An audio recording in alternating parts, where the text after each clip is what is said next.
लक्ष्मी निवास मालिकेच्या येणाऱ्या पुढील भागात आपल्याला असं बघायला मिळतं आहे की आता जान्हवीने जयंतला वेड्यात काढलेलं असतं. तिने 3 छत्र्या मागवलेल्या असतात आणि जयंतला मात्र एकच दिसत असते. त्याच्यामुळे जयंतच्या मानसिकतेवर परिणाम झालेला असतो आणि जयंत स्वतःमध्येच गुंतून स्वतःमध्ये विचार करू लागलेला असतो.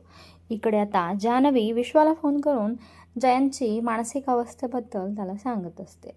विश्व म्हणतो की जान्हवी, तू आता जयंतचं हे सगळं वागणं रेकॉर्ड कर, जेणेकरून आपल्याला प्रूफ म्हणून दाखवता येईल. पुढे विश्वाला जान्हवीची काळजी वाटते. जान्हवी म्हणते की याच्यासोबत राहून मला आता या सगळ्या मानसिकतेची आणि विकृततेची सवय झालेली आहे. त्याच्यामुळे आय होप की आपण लवकरच जयंतच्या या विकृतीचा पर्दाफाश करू. आणि असं म्हणून जान्हवी फोन ठेवते. मागं जयंत येऊन उभा राहिलेला असतो.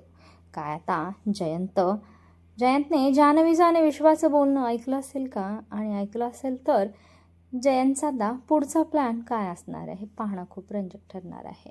इकडे आता श्रीनिवासने ते 50 लाखांचं पेटंटची ऑफर स्वीकारलेली असते आणि आता श्रीनिवास आपलं स्वतःचं असं हक्काचं घर बांधणार असतो. इकडे आता भावना आणि सिद्धू एका गरीब मुलीची इज्जत वाचवत असतात, कारण की एका मुलाने त्या मुलीचे काही फोटोज आणि व्हिडिओज व्हायरल करण्याची धमकी दिलेली असते. अशा प्रकारे सिद्धू आणि भावना आता समाजसेवेकडे झुकलेले आपल्याला पाहायला मिळत आहेत.